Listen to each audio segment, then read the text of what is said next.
జాతీయవాద జర్నలిజానికి అసలైన వేదిక నేషనలిస్ట్ హబ్ ని సబ్స్క్రైబ్ చేసుకోండి.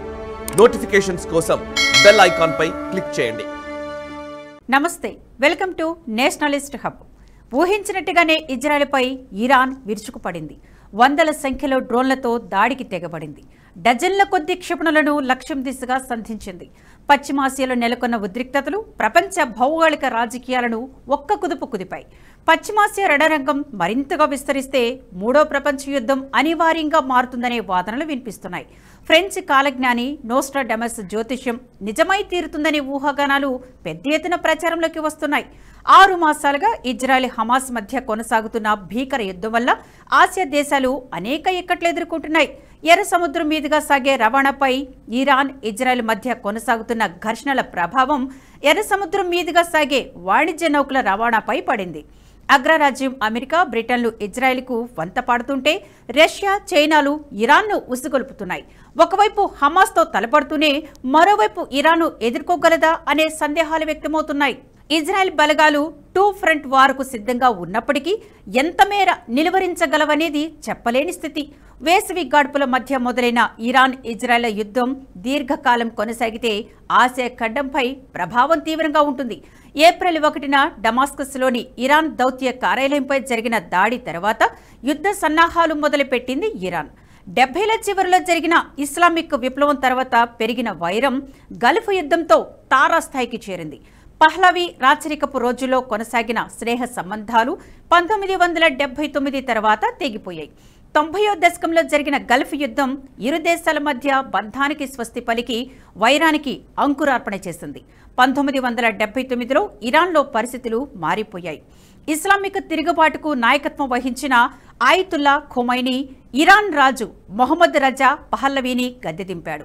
అమెరికా దాని మిత్ర దేశమైన ఇజ్రాయెల్ సామ్రాజ్యవాదాన్ని ఎదుర్కోవడమే తమ లక్ష్యమని ప్రకటించారు. ఖొమైనీ సారథ్యంలోని కొత్త ప్రభుత్వం ఇజ్రాయెల్తో గల బంధానికి స్వస్తి పలికింది. ఇజ్రాయెల్ పాస్పోర్ట్లను గుర్తించడం మానేసింది.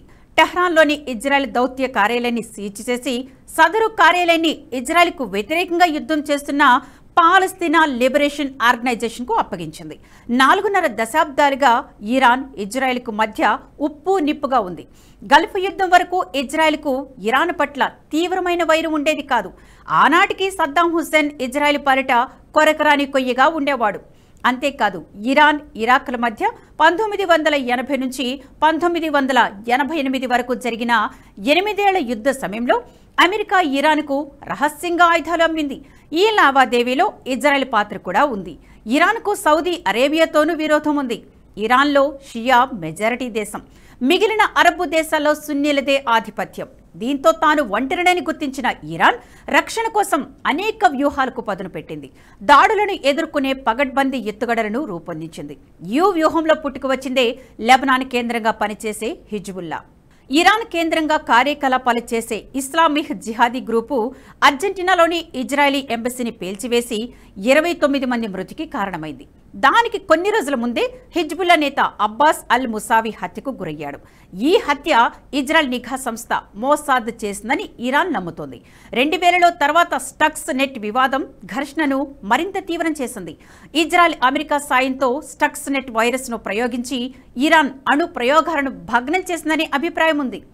2020లో ఇరాన్ అణు శాస్త్రవేత్త మొహసిన్ ఫక్రీజాదే హత్య, ఇరాన్ మిలిటరీ కమాండర్ ఖాసిం సులేమానీల హత్యలు కూడా ఇజ్రాయెల్ హస్తముందని ఇరాన్ నమ్ముతోంది. సిరియా అంతర్యుద్ధం ఇరు దేశాల సంబంధాలను మరింత దెబ్బతీసింది.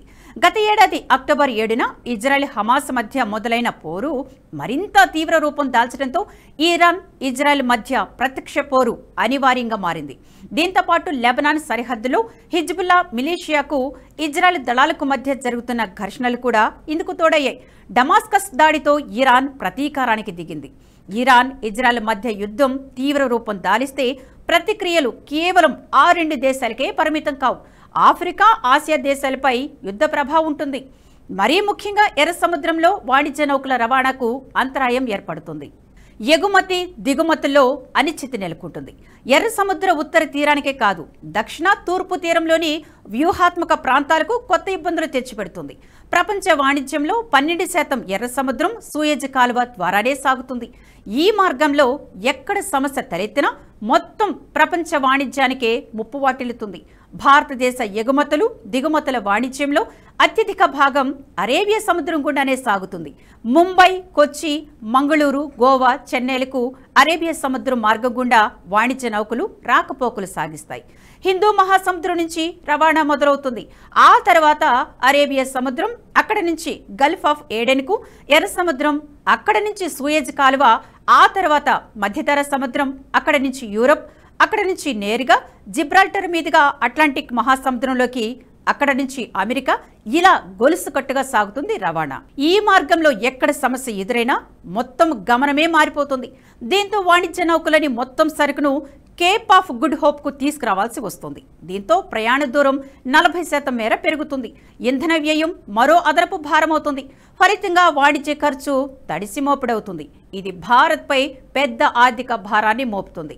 బాస్మతి బియ్యం, తేయాకు ఉత్పత్తులు, పంచదార, పండ్లు, మందులు, ఫార్మసీ ఉత్పత్తులు, పప్పులు వంటి వస్తువులను మన దేశం ఇరాన్కు ఎగుమతి చేస్తుంది. మిథనాల్, పెట్రోలియం, బిట్యూమెన్, ప్రొఫెన్, dry dates, organic chemicals, almond, apple పళ్లను భారత్ దిగుమతి చేసుకుంటుంది. ఇరాన్, ఇజ్రాయెల్ మధ్య యుద్ధం మొదలు కావడంతో ఎగుమతి దిగుమతులపై ప్రభావం పడే అవకాశం ఉంది. ముడి సరుకులు దిగుమతులు చేసుకుంటున్న భారత పారిశ్రామిక ఉత్పత్తులపై కూడా యుద్ధం ఎఫెక్ట్ ఉంటుంది.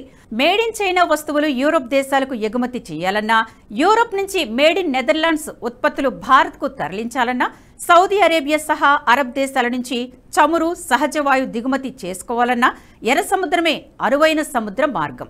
ఎర్ర సముద్ర తీర దేశాల్లో అత్యవసర ఖనిజ వనరులు ఉన్నాయి. ఇందులో ప్రధానమైనవి చమురు, సహజ వాయువు. అందుకే ఇక్కడ ఏ చిన్న అలజడి తలెత్తినా ఆ ప్రభావం ప్రపంచవ్యాప్తంగా చమురు ధరలపై పడుతుంది. ఈ వ్యూహాత్మక ప్రాధాన్యతను గుర్తించిన చైనా జిబౌటీలో నేవల్ బేస్ను ఏర్పాటు చేసుకుంది.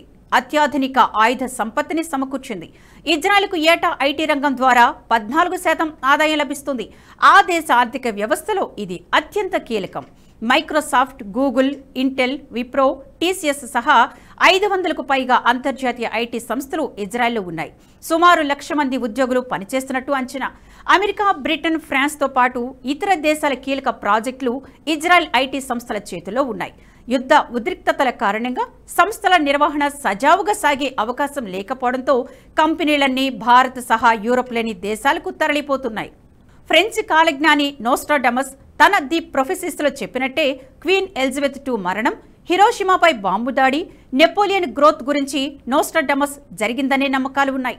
మూడో ప్రపంచ సంగ్రామం గురించి నోస్ట్రాడమస్ చెప్పాడనే వదంతులున్నాయి. అయితే అవి పూర్తిగా నిజం కాదని, నోస్ట్రాడమస్ చెప్పిన వాటికి తర్వాతి కాలంలోని వారు తమ అభిప్రాయాలను ఆపాదించారనే వాదనలు కూడా ఉన్నాయి. మొత్తంగా మూడో ప్రపంచ యుద్ధంలో దేశాలన్నీ రెండుగా విడిపోతే అందులో రష్యా, చైనా, ఇరాన్, యెమెన్, ఉత్తర కొరియా ఓవైపు ఉంటాయని అన్నారు. రెండో వైపు యుఎస్, ఇజ్రాయెల్, యూకే ఉంటుందనే అంచనాలు నెట్టింట పచార్లు చేస్తున్నాయి.